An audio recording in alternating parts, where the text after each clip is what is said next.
COVID-19 yang melanda Malaysia dan dunia telah memberi impak yang besar kepada sistem politik, ekonomi, sosial, kesihatan dan pendidikan negara.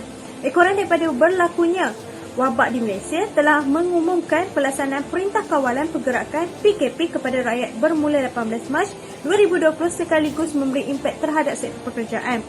Hal ini berlaku kerana banyak sektor pekerjaan yang terpaksa memberhentikan operasi serta-merta dalam usaha mengekang penularan wabak COVID-19 daripada terus menular dalam masyarakat. Penutupan perniagaan semasa PKP telah menyebabkan banyak syarikat tidak dapat menampung kos perbelanjaan termasuklah gaji pekerja hingga menyebabkan syarikat terpaksa membuang pekerja 3% pada tahun 2019. Dapatan dan perbincangan yang utama tertumpu kepada penerokaan faktor yang mempengaruhi kebolehan dapatan kerja semasa COVID-19 seperti program kerjaya, insentif untuk menjana pendapatan dan insentif yang dilakukan oleh pihak kerajaan untuk membantu sektor pekerjaan serta kemahiran tenaga kerja yang sesuai dengan keperluan masa kini. Seterusnya ialah pengenalan. Pada era globalisasi ini, sebuah negara yang maju pastinya mempunyai kelebihan dan kekurangan tersendiri. Antara kekurangan adalah isu pengangguran yang menjadi mimpi ngeri kepada rakyat, terutamanya golongan lepasan ijazah. Walaupun pengangguran hanya dianggap masalah kecil di kalangan sesetengah masyarakat, namun jikalau perkara ini tidak dibendung, ia sedikit sebanyak mampu mengganggu pasaran ekonomi negara pada masa akan datang. Pada awal tahun 2018, kadar pengangguran di Malaysia telah menunjukkan penurunan sebanyak 0.1% daripada tahun sebelumnya dalam kalangan siswazah. Ini kerana bilangan siswazah yang sudah mempunyai pekerjaan telah meningkat jumlahnya daripada tahun 2017. Perkara ini telah didedahkan oleh Jabatan Perangkaan Malaysia. Tetapi pada tahun 2019, Malaysia dikejutkan dengan berita kemunculan wabak penyakit berjangkit yang dinamakan coronavirus atau lebih dikenali sebagai COVID-19. Dengan kemunculan pandemik COVID-19 ini, ia telah memberikan kesan kepada semua sektor yang terdapat di Malaysia ini. Antara sektor yang paling terjejas adalah sektor ekonomi, sektor pelancongan dan banyak lagi. COVID-19 ini juga memberikan kesan kepada majikan dan pekerja di Malaysia, terutamanya bagi mereka yang terlibat dalam sektor yang terjejas. Hal itu pula menunjukkan sebuah graf yang menunjukkan bilangan penganggur dan kadar pengangguran pada tahun 2010 sehingga 2019 dan pada Januari hingga Mei 2020. Belakangan ini, isu pengangguran hangat diperkatakan dalam kalangan masyarakat di negara kita, bak kata pepatah yang tak pernah lapuk di dalam zaman. Terjadinya pengangguran adalah disebabkan oleh ketidakseimbangan antara bekalan tenaga dan permintaan untuk bekerja. Pengangguran didefinisikan apabila seseorang ingin bekerja tetapi belum mempunyai pekerjaan menurut Bradley 2003. Pelaksanaan PKP oleh kerajaan telah membawa kepada kadar peningkatan pengangguran terutama dalam kalangan graduan. Menurut Akhbar Metro 2021, graduan masa kini yang ingin bekerja harus bersaing dengan orang lain yang kehilangan pekerjaan. Menurutnya juga, kebanyakan organisasi lebih suka mengambil pekerja yang berpengalaman untuk mengerangkan kos dan masa latihan. Daripada perspektif yang sama, menurut PH Online 2020, pengangguran golongan belia meningkat daripada 11.3% pada Mac 2020 kepada 12.9% pada April 2020, peningkatan sebanyak 1.6%. Selain itu, saya akan teruskan pembincangan kajian lepas.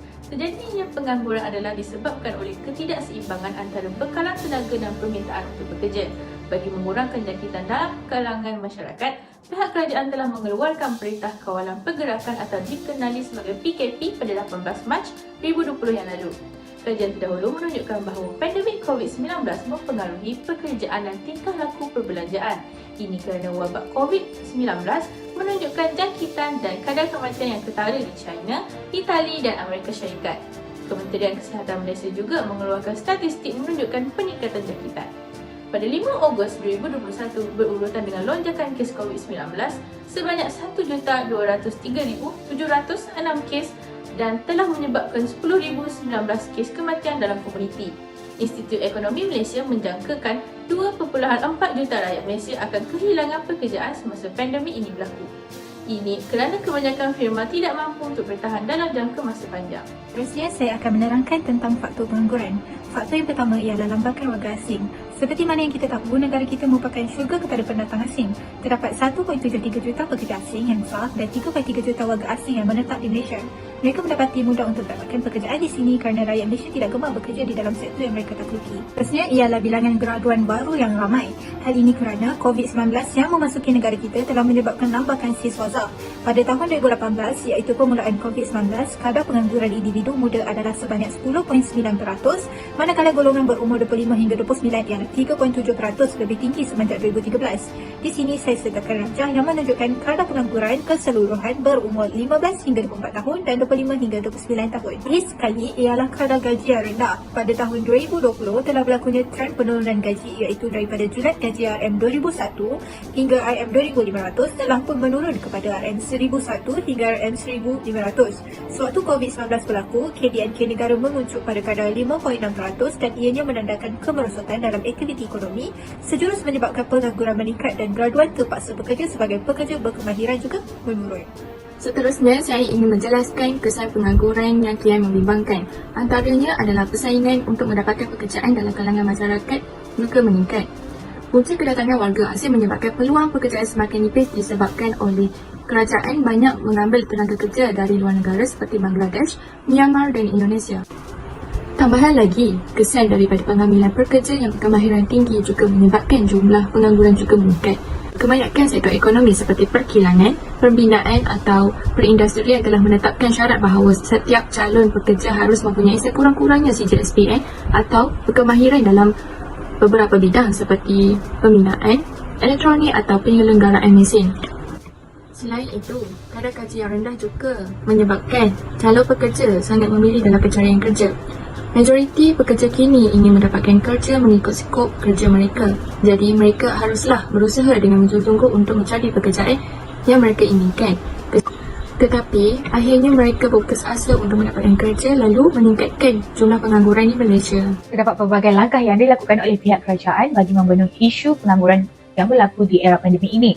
Antara langkah awal yang dilakukan oleh Perdana Menteri yang ke-8 ketika itu ialah Tan Sri Muhyiddin Yassin ialah dengan melaksanakan pakej perlindungan rakyat dan pemulihan ekonomi atau dikenali sebagai pakej pemuli. Antara inisiatif yang dilakukan oleh kerajaan termasuklah mewujudkan peluang pekerjaan dan latihan kemahiran melalui kerjasama strategi antara agensi kerajaan dan pemain industri di bawah Majlis Pekerjaan Negara iaitu NEC, menyediakan insentif keuangan kepada majikan bagi menyediakan peluang pekerjaan baharu melalui program penjana kerjaya oleh Perkeso, meneruskan inisiatif program subsidi upah 4.0 iaitu PSU dengan peruntukan sebanyak 3.8 bilion ringgit yang memberikan manfaat kepada lebih daripada 2.5 juta pekerja. Dan banyak lagi inisiatif yang telah dilakukan oleh mereka bagi membendung isu ini. Yang kedua adalah kerajaan telah memperkenalkan pakej rangsangan ekonomi prihatin rakyat atau dikenali sebagai pakej prihatin. Ianya yang tertumpu kepada pengusaha kecil dan sederhana yang memberikan subsidi upah di dalam pakej ini. Dan yang terbaru dilaksanakan oleh kerajaan di bawah pimpinan Perdana Menteri kita yang ke-9 iaitu Datuk Seri Ismail Sabri Yaakob. Beliau telah memperkenalkan program Semarak Niaga Keluarga Malaysia.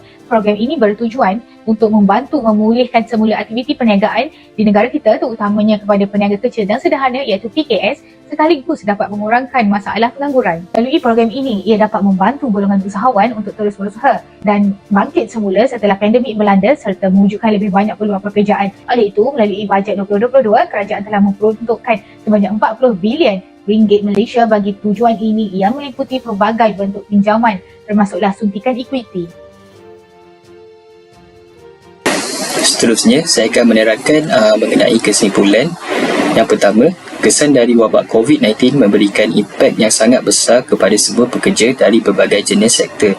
Wabak COVID-19 yang menyerang Malaysia pada hujung tahun 2019 telah menyebabkan pihak kerajaan menutup semua sektor pekerjaan untuk tempoh yang tertentu. Yang kedua, negara dianggarkan mengalami kerugian sebanyak 2.4 bilion sepanjang tempoh pelaksanaan tersebut.